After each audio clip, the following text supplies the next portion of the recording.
मी YouTube channel का सुरू केलं? नमस्कार मंडळी, श्री स्वामी समर्थ. तर यूट्यूब चॅनल का सुरू केलं आजच्या व्हिडिओमध्ये तुम्हाला मी सांगते.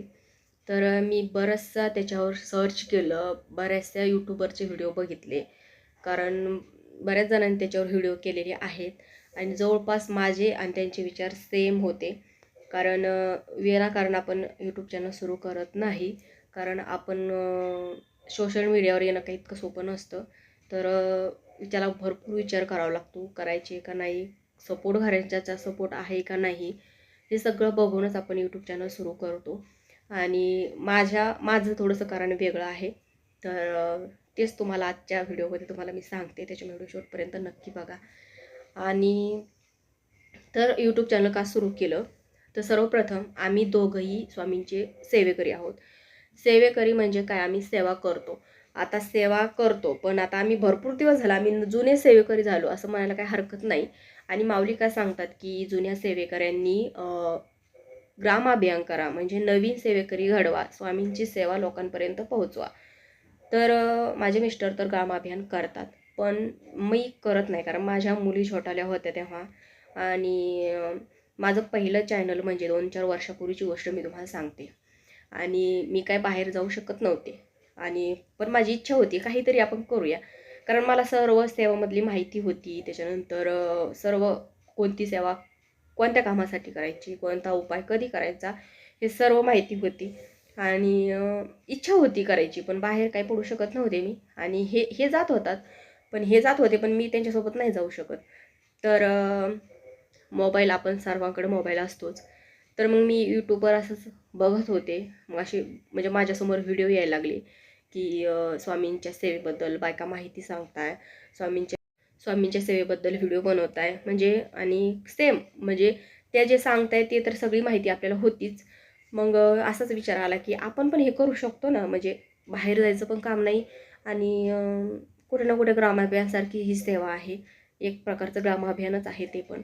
तर म्हटलं आपण पण, आणि सगळं होतं आपल्याकडे, म्हणजे मोबाईल होता, नॉलेज होतं, सगळं काय आहे आपल्याकडे, फक्त करायचा व्हिडिओ आणि अपलोड करायचं, झालं इतकंच. पण त्याच्या पुढे पण भरपूर असे हे होते की व्हिडिओ करताना त्याला ट्रायपॉड लागतो किंवा व्हिडिओ एडिट करावा लागतो, म्हणजे हे हे सुद्धा मला माहिती नव्हतं. तर पण मी सुरुवात केली मी, म्हणजे शून्यातून सुरुवात केलेली आहे, याच्यातली शून्य माहिती नव्हती मला. तर पण सुरुवात केली, हळूहळू सुरुवात झाली. आणि खरंच म्हणजे स्वामींच्या सेवाला लोक खूप मानतात, स्वामींना आपल्याला माहिती, सर्वजण स्वामींना खूप मानतात. आणि व्हिडिओ पण चांगले चालायला लागले, म्हणजे 2,000च्या वर सबस्क्राईब माझे गेले होते काही दिवसातच. आणि भरपूर त्याला सपोर्ट मिळाला लोकांचा, असे लोक सेवा पण करत होते. म्हणजे विचारायचे काही काही सेवा, कमेंट करून पण विचारायची कोणती सेवा कशासाठी काय असं. पण पण मी का, माझं काय होतं ना, मी एका चॅनलवर ठरत नव्हते, म्हणजे मला असं बोर व्हायचं आणि लगेच मी दुसरं चॅनल पण ओपन करायचे, म्हणजे त्यातलं काही नॉलेजच नव्हतं आपल्याला. मग मी सेम तसंच करत आले, तसं करत करत माझे मी 2-3 आणि हे माझं 4थं चॅनल आहे. तर 2 तर मी डिलीट पण केले, सुरू स्टार्टिंगचे डिलीट पण करून टाकले. आता अजून एक आहे आणि हे 1-2 आहेत. तर कारण हेच होतं की ग्रामाभियान करायचं, ग्रामाभियान करणं होत नाही आहे, तर मग समजा स्वामींचे व्हिडिओ करून, असे सेवाविषयी व्हिडिओ करून लोकांपर्यंत पोहोचायचे, जेणेकरून स्वामींची सेवा लोकांपर्यंत पोहोचेल. जे काही लोक समजा संकटात आहेत, दुःखात आहेत, आपल्या सेवेमुळे जर कोणाचं भलं होत असेल, तर ह्याच्यापेक्षा स्वामींना काहीच आवडणार नाही. त्यासाठी मी प्रयत्न माझा आणि छान माझं चॅनल चालत होते, अजून पण चालत आहेत, असं नाही की चालत नाही. पण आता काय होतं ना की व्हिडिओ करणं होत नाही आहे, त्याच्यानंतर वेळ मिळत नाही आहे. आणि मग ना थोडं थोडं आता, पण त्याला कसं राहतं, कंटिन्यू आपल्याला व्हिडिओ टाकावं लागतात, त्याला गॅप टाकायला जमत नाही. तुम्ही गॅप टाकला की मग तुमचे चॅनल हळूहळू डाऊन होत जातं, त्याला व्ह्यूज येत नाही. मग माझं पण तसंच होत चाललं की माझ्याकडे म्हणजे मला व्हिडिओ करायला वेळ भेटत नव्हता. मग मी हळूहळू ब्लॉगिंग सुरू केली, म्हणजे आता 1 मिनिटाचा व्हिडिओ करायला किती आपल्याला लागतं, म्हणून मी ते टाकायला लागले. पण स्वामींचे सेवेविषयी माहिती आणि घरच्या आपण जे काही ब्लॉगिंग असते ती सेम, दोन्ही मिक्स जमत नाही, तुम्हाला एकच कॉन्टेंट ठेवायला लागतो कोणत्याही चॅनलवर. तर मग ते स्वामींच्या चॅनल होतं, समजा स्वामींच्या सेवेविषयी ती माहिती होती चॅनलवर त्या पूर्ण. नंतर मला ते ब्लॉग करायला टाकले, मग ते काय होतं ना की व्ह्यूज कमी कमी व्हायला लागले आणि चॅनल थोडंसं डाऊन व्हायला लागलं. म्हणून मग मी हे चॅनल सुरू केलं होतं. कारण ब्लॉगिंगला जास्त वेळ लागत नव्हता आणि प्रत्येकाची लाईफस्टाईल वेगवेगळी असते. त्यानं ब्लॉगिंगचे चॅनल जास्त चालतात. आणि स्वामींच्या सेवेविषयी जर म्हणायला गेलं ना तर इतके लोक व्हिडिओ करतायत आणि भरपूर लोक काही काही असे फेक सेवा पण सांगतायत. त्याच्यामुळे असं वाटायचं अरे आपण म्हणजे इतकं जीव तोडून लोकांना सांगतो आणि दुसरे लोक काही पण सांगतात, म्हणजे स्वामींची सेवा सांगतात त्यात मधात दुसरंच काहीतरी सांगतायत. म्हणजे हे जर आपण लोकांच्या भावनाशी खेळतोय असंच होतंय. त्याच्यासाठी मग मी काय केलं, म्हटलं नको, आपल्याला जी माहिती आहे तीच आपण सांगूया. आपल्याला व्ह्यूज पाहिजे किंवा आपलं चॅनल खूप जास्त ग्रो झाले पाहिजे अशासाठी आपल्याला स्वामींची सेवा सांगायची नाही आहे. मग मी मधात ब्लॉगिंग सुरू केली. मग नंतर पुन्हा असंच व्हिडिओ बघून कळायला लागलं की दोन्ही मिक्स जमत नाही.